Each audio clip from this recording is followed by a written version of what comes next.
दोस्तों, आप सबको ये तो पता ही होगा कि कोई भी टेस्ट मैच को जीतने के लिए विनिंग टीम को 20 विकेट्स लेने पड़ते हैं। लेकिन एक टेस्ट मैच ऐसा भी आया था जहां विनिंग टीम ने सिर्फ 11 विकेट्स लिए और वो वन साइडेड टेस्ट मैच जीत गए। उस controversial yet historic test match की कहानी जानेंगे इस वीडियो में।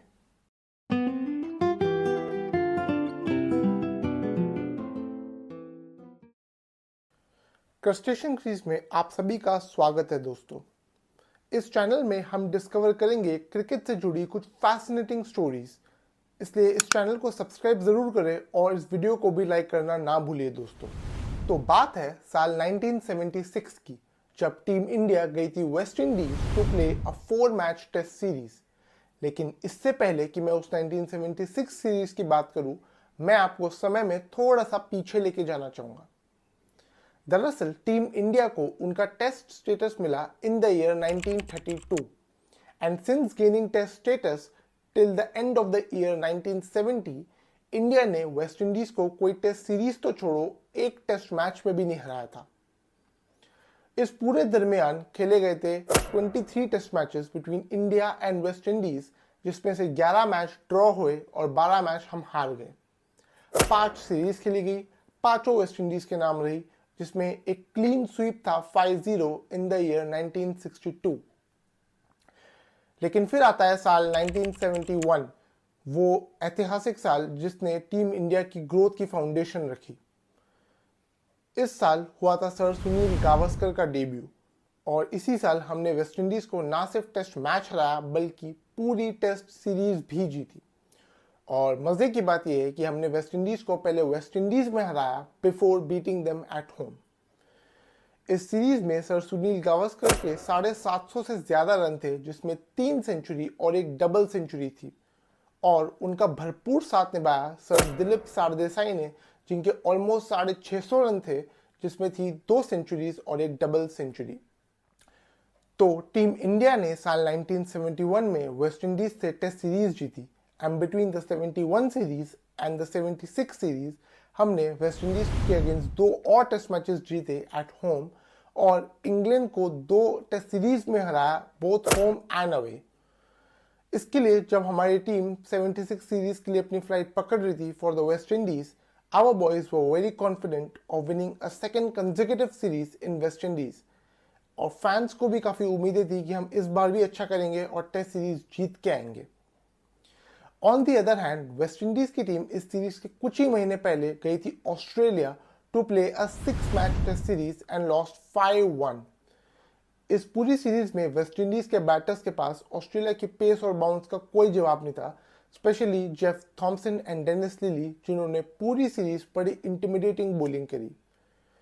इसके लिए जब वेस्ट इंडीज की टीम अपने घर आ रही थी, उनके कप्तान क्लाइव लॉयड एंड पूरी टीम पे काफी ज्यादा प्रेशर था इस इंडिया की होम सीरीज को जीतने का, और ना सिर्फ जीतने का बल्कि एक डोमिनेटिंग फैशन में जीतने का। तो टेस्ट सीरीज शुरू हुई और टेस्ट सीरीज का पहला मैच खेला गया बारबाडोस के केंजिंगटन ओवल मैदान में।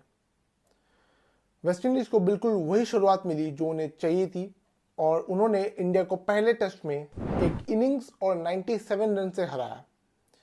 इस टेस्ट मैच में इंडिया की बैटिंग दोनों इनिंग्स में फ्लॉप रही, और जो इकलौती इनिंग्स वेस्ट इंडीज ने खेली उसमें उन्होंने 400 से ज्यादा रन बनाए, जिसमें सर विव रिचर्ड्स का शानदार शतक भी शामिल था। लेकिन पहला टेस्ट मैच हारने के बावजूद team India was very much hopeful to bounce back by winning the next 2 test, क्योंकि अगले दोनों टेस्ट खेले जाने थे पोर्ट ऑफ स्पेन ट्रिनिडाड के मैदान में। और जी हाँ दोस्तों, ये वही मैदान है जहां 1971 में टीम इंडिया ने टेस्ट मैच जीता था। और इस मैदान की एक खास बात यह भी थी कि amongst all the Caribbean grounds, इस पर्टिकुलर मैदान का जो वेदर कंडीशंस था वो काफ़ी बहुत सब कॉन्टिनेंट से मेल खाता था, और इस पिच पे लो बाउंस रहता था और स्पिनर्स को भी काफ़ी मदद मिलती थी। तो इस सब के चलते टीम इंडिया वॉज होपफुल कि वो अगले 2 मैच में कम बैक करेंगे। दूसरा टेस्ट मैच शुरू होता है और इस मैच में टीम इंडिया ने डोमिनेट किया, लेकिन टीम इंडिया सिर्फ 2 विकेट से चूक गया और टेस्ट मैच ड्रॉ हो गया। इस टेस्ट मैच का पहला दिन बारिश के नाम रहा, और बाकी 4 दिन भी थोड़े बहुत इंटरप्शंस हुए, जिसकी वजह से पूरे ओवर नहीं मिल पाए, और जो मैच टीम इंडिया जीत सकता था वो ड्रॉ होकर रह गया। लेकिन तीसरे टेस्ट मैच में टीम इंडिया ने इतिहास रचा। वो टेस्ट क्रिकेट की केवल दूसरी ऐसी टीम बनी जिन्होंने 400 से ज्यादा रन चौथी पारी में चेस किए हो।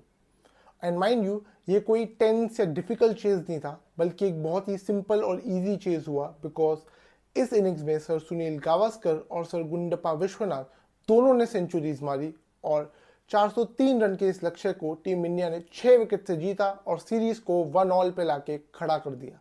दोस्तों, ये वीडियो अच्छी लग रही हो तो इसे लाइक जरूर करें और चैनल को भी सब्सक्राइब करना ना भूलें। Now losing the third test was the final humiliation that Clive Lloyd was going to let his team suffer.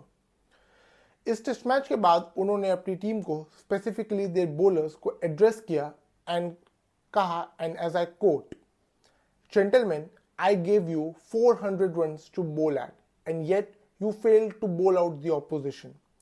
In the future, how many more runs should I give you so that you can take the wickets?"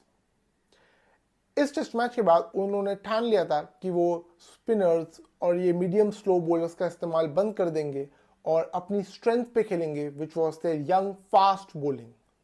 Heading into the fourth and the final test, जो कि खेला जाना था Sabina park, Kingston, Jamaica के मैदान में।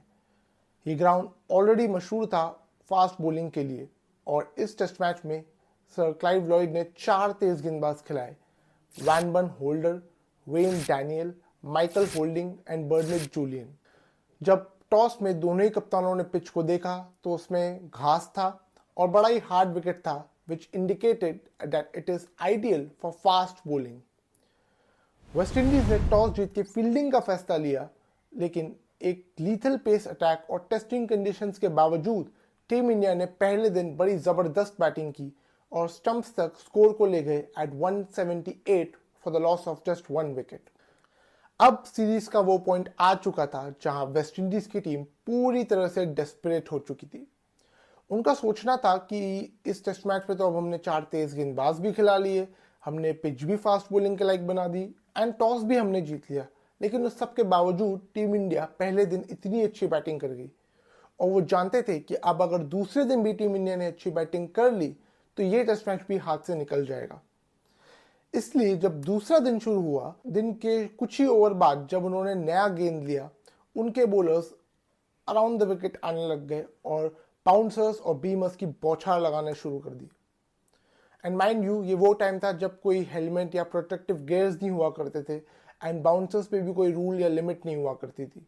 इसके लिए इंजरी का रिस्क भी काफी ज्यादा हुआ करता था। भारत ने दिन का पहला विकेट गंवाया जब माइकल होल्डिंग का एक तेज बाउंसर सर मोहिंदर अमरनाथ की उंगली पे लगा और वो कैच आउट हो गए। India was 205 for 2। हालांकि सर मोहिंदर अमरनाथ को कोई उतनी बड़ी इंजरी तो नहीं हुई थी, लेकिन चीजें यहां से और खराब होने वाली थी।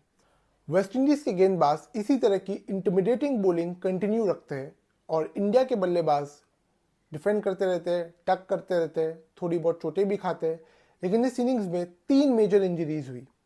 पहली इंजरी हुई सर गुंडप्पा विश्वनाथ को, जो कि ट्रिनिडाड टेस्ट में हीरो थे। माइकल होल्डिंग का एक तेज बाउंसर आता है और उनकी उंगली पे जाके लगता है और बॉल लग के वो पीछे कैच आउट हो जाते हैं। लेकिन अनलाइक मोहिंदर अमरनाथ, इस बाउंसर का इम्पैक्ट इतना ज्यादा होता है कि सर गुंडप्पा विश्वनाथ की फिंगर पे फ्रैक्चर हो जाता है, which meant he was unavailable to bat in the second innings. India was 216 for 3. दूसरी इंजरी होती है सर अंशुमन गायकवाड़ को, वो बल्लेबाज जिन्होंने पहले दिन बड़ी जबरदस्त बैटिंग की, लेकिन फिर उन्हें भी एक तेज बाउंसर पड़ता है और बॉल उनके कान के पास जाके लगता है और अंशुमन गायकवाड़ पिच पे ही कोलैप्स हो जाते हैं। उनके पूरे चेहरे से खून आ रहा होता है और वो खून पिच पे तक लग जाता है और इसीलिए शायद कुछ लोग इस टेस्ट मैच को खूनी टेस्ट मैच के नाम से भी जानते हैं। उन्हें बाहर लेके जाना पड़ता है और उस समय टीम इंडिया का स्कोर था 237 for 3 when he was retired hurt and उनको अस्पताल लेके जाना पड़ जाता है। और तीसरी इंजरी होती है सर ब्रिजेश पटेल को, वो भी एक बाउंसर का शिकार होते हैं और वो बाउंसर उनके होठ के पास लगता है and his face was Busted open. उनके भी चेहरे से खून आता है पूरा, उनका भी खून पिच पे टपक रहा होता है और उन्हें भी बाहर लेके जाना पड़ता है एंड उस समय टीम का स्कोर था 273 फॉर 3 और दोनों अंशुमन गायकवाड़ और ब्रजेश पटेल दोनों नॉट आउट थे, दे वर रिटायर्ड हर्ट और दोनों को अस्पताल लेके जाना पड़ता है। लेकिन जो सबसे अजीब बात थी पूरे दरमियान वो ये थी कि जब ये सब चल रहा था, सबाइना पार्क के क्राउड की तरफ से बड़ा ही सैडिस्टिक बिहेवियर ऑब्जर्व करने को मिला, क्योंकि जब भी कोई इंडियन बैटर को चोट लगती या वो इंजर होकर नीचे गिर जाता या उनके चेहरे से खून आ रहा होता, उनका क्राउड बड़े जोर जोर से चीयर कर रहा होता और चैंट्स गा रहा था of kill him kill him kill him मान के। खैर, हमारे 3 प्लेयर्स इंजर हो चुके थे, यानी कि हमारी टेल जल्दी एक्सपोज हो गई थी और हमारा लोअर मिडल ऑर्डर कोलैप्स हो गया from 280 for 3 to 306 for 6, which was when the Indian captain Bishan Singh Bedi declared the innings ताकि बॉलर्स को कोई इंजरी ना हो, स्पेशली वो खुद और सर चंद्रशेखर जो कि थोड़े वीक बैटर्स थे। लेकिन किस्मत इतनी खराब कि यही सर चंद्रशेखर और कप्तान बिशन सिंह बेदी फील्डिंग के टाइम इंजर हो जाते हैं। हालांकि सर चंद्रशेखर ने इस इनिंग्स में 5 लिया था और एक टाइम पे वेस्ट इंडीज स्ट्रगल कर रहा था एट 217 फॉर 6, लेकिन फिर उनके विकेट कीपर बैटर डेरिक मरे एंड माइकल होल्डिंग दोनों ने हाफ सेंचुरीज कंप्लीट की, जिसके चलते वेस्ट इंडीज पहुंच गया 391 पर, which meant they had an 85 runs lead for the first innings. अब टीम इंडिया के 5 प्लेयर्स इंजर हो चुके थे, which were sir Anshuman Gaekwad, sir Gundappa Viswanath, sir Brijesh Patel, sir Bhagwat Chandrasekhar and the captain himself sir Bishan Singh Bedi. यानी कि सेकेंड इनिंग्स में इंडिया के पास बस 6 ही बैटर्स थे, यानी कि 5 विकेट थे और इन्हीं में इन्होंने पहले 85 रन्स बनाने थे एंड उसके बाद और रन्स बनाने थे to set up a target. इस इनिंग्स में सर मोइंदर अमरनाथ ने हाफ सेंचुरी लगाई, लेकिन बाकी के बैटर्स जल्दी आउट हो गए, which meant we collapsed from 68 for 1 to 97 for 5 and we were out of players to bat. And unfortunately, Sir Bishan Singh Bedi को एक बार फिर से इनिंग्स को डिक्लेयर करना पड़ा forcefully, having a lead of just 12 runs. अब इस टेस्ट मैच में बस फॉर्मेलिटीज रह गई थी। वेस्ट इंडीज ने 13 रन के इस लक्ष्य को 2 ओवर के अंदर ही चेस कर दिया और टेस्ट मैच को 10 विकेट से जीता और सीरीज 2-1 से अपने नाम करी। यानी कि पहले इनिंग्स में 6 विकेट और दूसरी इनिंग्स में सिर्फ 5, यानी कि टोटल 11 विकेट्स लिए वेस्ट इंडीज ने इस टेस्ट मैच में, लेकिन उसके बावजूद वो 10 विकेट से टेस्ट मैच जीत गए। टेस्ट मैच खत्म हुआ और दोनों ही खेमों से अलग अलग रिएक्शंस देखने को मिले। इंडिया के कप्तान सर बिशन सिंह बेदी का मानना था कि उन्होंने दूसरे दिन अंपायर्स को काफ़ी बार समझाने की कोशिश की, उन्हें वार्न करने की कोशिश की about the wild tactics of the West Indies bowling, लेकिन अंपायर्स ने उनकी एक ना सुनी। सुनील गावस्कर क्राउड के बिहेवियर से काफ़ी नाराज थे और उनके इस बिहेवियर को उन्होंने बारबेरियन कहकर डिस्क्राइब किया। On the other hand, West Indies के कोचिंग स्टाफ का मानना था कि टीम इंडिया फास्ट बॉलिंग को खेलने के काबिल ही नहीं थी एंड क्लाइव लॉयड ने उस पर ऐड किया कि ये क्रिकेट का खेल है, अगर तुम्हें चोट लगेगी तो तुम्हें लेनी पड़ेगी। हालांकि माइकल होल्डिंग का इस पे थोड़ा सा वार्म स्टैंस था एंड उन्होंने कहा, and as I quote, On that surface, it was inevitable that some batsmen would be hit against a pace-based attack as ours, especially when we adopted the tactic of bowling round the wicket, aiming the ball at their bodies. Although I was not keen at this method first, since it gave batsmen little chance to avoid a bouncer, but it was 1-all in the series and we were under extreme public pressure to win the series. अब मैंने आपको ये तो बता दिया कि ये test match इतना कंट्रोवर्शियल क्यों था, लेकिन ये टेस्ट मैच एक हिस्टोरिक टेस्ट मैच भी साबित हुआ, क्योंकि इस टेस्ट मैच के बाद क्लाइव लॉयड ने ये डिसाइड कर लिया था कि अब अगले हर टेस्ट मैच में वो 4 तेज गेंदबाज के साथ जाएंगे, चाहे वो किधर भी खेले, जिनको आने वाले टाइम पे फियरसम फोरसम के नाम से भी जाना गया। और इसके चलते वेस्ट इंडीज ने टेस्ट क्रिकेट पर अगले 20 साल तक राज किया। हालांकि उनकी इस 20 साल की डोमिनेशन एरा में एक छोटा सा स्पीड ब्रेकर भी आया था, जिसकी बात हम अपने अगले वीडियो में करेंगे। On the other hand, it was very unfortunate for team India because इस पूरी टेस्ट सीरीज में उन्होंने बहुत अच्छी क्रिकेट खेली, लेकिन सीरीज नहीं जीत पाए and they had to wait for another 30 years to win the next series, जब साल 2006 में जाके टीम इंडिया ने वेस्ट इंडीज में टेस्ट सीरीज जीती। हालांकि now the tables have turn, जहां पहले के 2 दशक में हमने उनसे कोई टेस्ट मैच नहीं जीता था, अब 2 दशक से ऊपर हो गए, उन्होंने हमसे कोई टेस्ट मैच नहीं जीता है। और इस साल अक्टूबर में वेस्ट इंडीज की टीम इंडिया आएगी to play 2 match test series, but unless कोई गाबा जैसा मिरेकल ना हो, वी ऑल नो इस सीरीज का रिजल्ट क्या होने वाला है। दोस्तों, ये वीडियो अच्छी लगी हो तो इसे लाइक और शेयर ज़रूर कीजिए और क्रिकेट की ऐसी कुछ स्टोरी सुनने के लिए इस चैनल को सब्सक्राइब कीजिए। Until then, it stumps for the day at Crustacean Crease.